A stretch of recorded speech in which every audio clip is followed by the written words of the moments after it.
اس وقت سورج غروب ہو رہا تھا۔ ہر شے ڈوبتے سورج کی آخری جھلک دیکھ رہی تھی۔ پھر جبل قیس کے پہاڑی سلسلوں پر اندھیرا چھانے لگا۔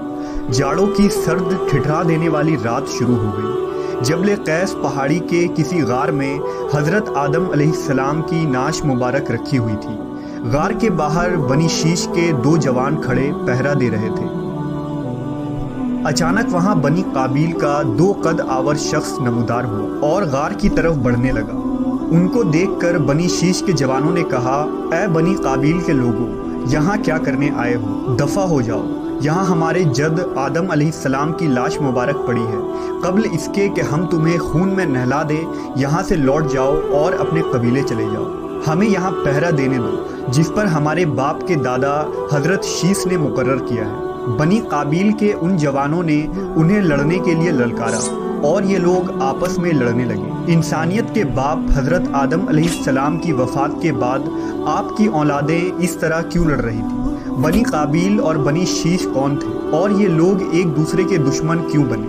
ہم اس ویڈیو میں حضرت آدم کے بیٹے حضرت شیس علیہ السلام اور آپ کے حالات زندگی کا مکمل احوال پیش کریں گے۔ جنت سے نکالے جانے کے بعد بابا آدم اور اماں حوا علیہ السلام اس دنیا میں تشریف لائے اور یہاں اپنی سزا کاٹنے لگے۔ ابن جریر طبری نے حضرت آدم علیہ السلام کے 40 اولادوں کا نام ذکر کیا ہے جو حضرت حوا علیہ السلام کے 20 مرتبہ امیدوں سے پیدا ہوئے تھے، یعنی سارے جڑوا تھے، جن میں سب سے پہلے قابیل اور اس کی بہن اقلیمہ تھی۔ قابیل نے اپنے بھائی اور حضرت آدم کے دوسرے بیٹے حابیل کو قتل کیا تھا اور یہ دنیا کا سب سے پہلا قاتل ہے۔ جب قابیل نے حابیل کو قتل کیا تو شیطان قابیل کے پاس آیا اور اس کو گھر سے بھاگنے کا مشورہ دیا اور کہا، اگر تم یہاں رہو گے تو تمہیں تمہارا باپ مار ڈالے گا۔ لہذا قابیل اپنی بیوی کو لے کر عدن چلا گیا اور وہاں کے پہاڑیوں میں جا بسا۔ وہاں قابیل کے ہاں ایک لڑکا خنوخ پیدا ہوا اور خنوخ سے مہاویل پیدا ہوا اور اس طرح اس کی نسل بڑھتی چلی گئی۔ پہاڑیوں میں قابیل کی نسل خوب بڑھنے لگی اور وہاں اس کی کثیر اولادیں ہوئیں۔ قابیل اور اس کی اولادوں نے ہی سب سے پہلے آتش پرستی یعنی آگ کی پوجا اور پھر بت پرستی کی آغاز کیا۔ ادھر حابیل کی شہادت کے بعد حضرت آدم علیہ السلام بہت غمگین رہتے اور انہیں اپنے فرما بردار بیٹے کو کھونے کا بہت دکھ تھا۔ لہذا حضرت آدم نے اللہ سے دعا فرمائی، اے اللہ، مجھے ایسی پاک اولاد عطا فرما جو دین کو پھیلانے میں میری مدد کرے اور میرے بعد تیرے نام اور تیرے پیغام کو دنیا میں پھیلائے۔ مجھے نیک اور صالح جانشین عطا فرما۔ اللہ تعالیٰ نے حضرت آدم کی دعا قبول فرمائی اور کچھ عرصے میں ہی شیس علیہ السلام کی پیدائش ہوئی۔ شیس کے معنی ہے اللہ کا عطیہ۔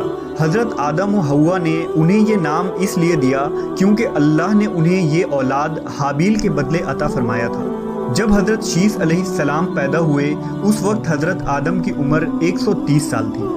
حضرت شیس علیہ السلام اللہ کے دوسرے پیغمبر تھے۔ اللہ نے اس دنیا میں 100 صحیفے نازل فرمائے اور 4 کتابیں نازل فرمائیں، جن میں 50 صحیفے صرف حضرت شیس علیہ السلام پر نازل ہوئی تھی۔ ان صحیفوں میں وہ اصول، قوانین اور ضابطے تھے جن سے انسانیت اور زندگی منظم ہوتی ہے۔ حضرت شیس علیہ السلام ایک نرم مزاج، خوش اخلاق اور خوش شکل انسان تھے۔ شروع سے ہی حضرت آدم نے حضرت شیس کی تعلیم و تربیت پر بہت توجہ دی۔ آپ نے حضرت شیس کو جنت کے احوال بتائے، اچھے اور برے کی پہچان کروائی۔ جیسے جیسے حضرت شیس جوان ہوتے گئے، حضرت آدم کی تعلیم و تربیت رنگ لاتی رہی۔ حضرت آدم نے آپ کو دعوت و تبلیغ کے طریقے سکھائے، دن رات کی گھڑیوں کی پہچان کروائی، ان اوقات میں کی جانے والی عبادتوں کی تعلیم دی اور طوفان نوح کے بارے میں بھی آگاہ کیا۔ حضرت آدم کو اپنے اس لائق بیٹے سے بہت امید تھی کیونکہ آپ کا ایک بیٹا شہید ہو گیا تھا، ایک بیٹا شیطان کا پیروکار بن کر کفر کے راستے پر چل پڑا تھا۔ لہٰذا اب اللہ کے دین کو آگے پھیلانے اور شیطان سے مقابلہ کے لیے صرف حضرت شیس علیہ السلام ہی تھے۔ جب حضرت شیس علیہ السلام جوان ہوئے تو آپ نے اپنے بھائی بہنوں میں ایک نیک سیرت عورت جس کا نام مخائلہ تھا نکاح کر لیا۔ بعض روایتوں میں اس خاتون کا نام غرورہ بھی لکھا گیا ہے۔ حضرت آدم اور شیس علیہ السلام پہاڑوں کے قریب ایک بستی میں رہ رہے تھے، جبکہ قابیل ان سے بہت دور جا بسا تھا۔ اس طرح حضرت آدم کا قابیل سے رابطہ بالکل ختم ہو گیا تھا۔ قابیل اور اس کی اولادوں کے یہاں فحاشی اور عریانی اپنے عروج پر تھی، اور یہ فسادی لوگ شرک و بت پرستی میں مبتلا تھے۔ حضرت آدم علیہ السلام نے 960 سال کی عمر پائی۔ روایتوں میں آتا ہے کہ آپ نے وفات سے قبل یہ وصیت کی کہ ان کے جسم مبارک کو جبل قیس کے غار میں رکھ دیا جائے، کیونکہ اس زمین پر ایک عظیم طوفان آنے والا ہے۔ جب یہ طوفان ختم ہو جائے اس کے بعد آپ کے جسم کو شام کی سرزمین میں دفن کیا جائے۔ لہذا وفات کے بعد حضرت آدم علیہ السلام کے جسم مبارک کو بنی شیث نے ایک تابوت میں رکھ دیا اور اسے جبل قیس کے ایک غار میں رکھ دیا۔ کہتے ہیں کہ اس غار کے باہر بنی شیث کے لوگ ہمیشہ پہرا دیا کرتے تھے، اور بنی قابیل اکثر اس غار کی طرف حملہ کرتے تاکہ حضرت آدم کی نعش مبارک کو اپنے ساتھ لے جائیں، لیکن طوفان نوح تک یہ تابوت حضرت آدم کے جانشین بنی شیث کے پاس ہی رہی۔ حضرت آدم علیہ السلام کے وفات کے 1 سال بعد بی بی حوا علیہ السلام بھی وفات پا گئیں۔ روایتوں کے مطابق جب حضرت آدم علیہ السلام کی وفات ہوئی اس وقت آپ کی اولادوں کی تعداد 40,000 تک پہنچ چکی تھی۔ آپ کے وفات کے بعد بنی آدم کے نگہبان اور حضرت آدم کے جانشین حضرت شیث علیہ السلام بنے۔ حضرت شیث پوری عمر اپنی آل و اولاد کی تربیت میں لگے رہے اور انہیں بنی قابیل کی طرف جانے سے منع فرمایا، کیونکہ وہ لوگ گناہ و فساد میں مبتلا تھے۔ دوسری طرف پہاڑیوں میں قابیل کی نسل بہت بڑھ چکی تھی۔ بنیادی طور پر انسان 2 گروہ میں بڑھ گئے تھے۔ ایک طرف بنی قابیل یعنی قابیل کی اولاد تھی جو شیطان کے پیروکار تھے اور پہاڑیوں میں رہا کرتے تھے، اور دوسری طرف بنی شیث یعنی حضرت شیث علیہ السلام کی اولادیں تھیں جو زمین پر رہا کرتی اور کھیتی باڑی کیا کرتے تھے۔ بنی شیث حضرت آدم کے تعلیمات پر عمل پیرا تھے اور شرک و بت پرستی سے دور تھے۔ وقت گزرتا رہا، اولاد آدم پروان چڑھتی رہی، نئی نئی بستیاں اور زندگی گزارنے کے نت نئی نئی چیزیں ایجاد ہونے لگیں۔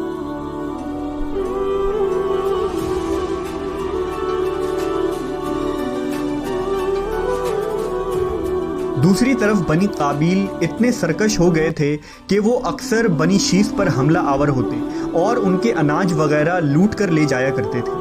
دنیا کی پہلی جنگ بھی انہی 2 نسلوں کے درمیان ہوئی۔ جنگ کی وجہ یہ ہوئی کہ قابیل اپنے بیٹے کی شادی حضرت شیث علیہ السلام کی بیٹی سے کرنا چاہتا تھا، لیکن حضرت شیث نے اس شادی سے انکار کر دیا۔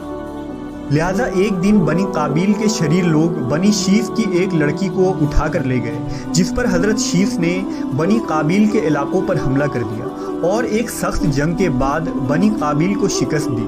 اس جنگ کے بعد ان کے علاقوں کو تباہ و برباد کر دیا گیا اور اس لڑکی کو آزاد کروایا گیا۔ جبکہ دوسرا نظریہ یہ ہے کہ بنی قابیل اور بنی شیث دراصل بعد میں ایک ہو گئے تھے۔ حضرت ابن عباس نے بیان کیا کہ اس زمانے میں 2 نسلیں آباد تھیں، ایک پہاڑ پر اور دوسری زمین پر۔ پہاڑوں کے انسان خوش شکل تھے اور عورتیں سیاہ فام تھیں، جبکہ زمین کے انسانوں کی عورتیں خوبصورت تھیں اور مردوں کے رنگ سانولے تھے۔ واقعہ کچھ یوں ہوا کہ ابلیس ایک دن انسانی شکل میں زمین والوں کے پاس آیا اور ایک شخص کا غلام بن کر رہنے لگا۔ پھر اس نے بانسری کی شکل کی ایک چیز ایجاد کی اور اس کو بجانے لگا۔ لوگ اس کی آواز سے مدہوش ہو گئے اور اس کے گرد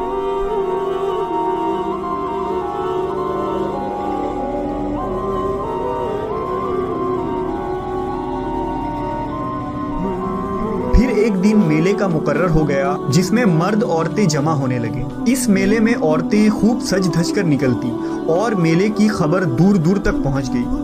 لہٰذا ایک دن بنی قابیل کا ایک شخص اس میلے میں آ گیا۔ جب اس نے بنی شیث کی عورتوں کی خوبصورتی اور حسن کو دیکھا تو اس کے دل میں شر پیدا ہوا۔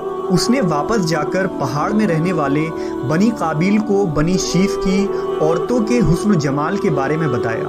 لہٰذا وہاں کے لوگ میدانی علاقے میں آنے لگے۔ بنی قابیل ان بستیوں میں آئے اور ان لڑکیوں کے ساتھ بدکاری میں پڑ گئے۔ انہوں نے آپس میں شادیاں بھی کی، جس سے بنی قابیل اور بنی شیث آپس میں خلط ملط ہو گئے۔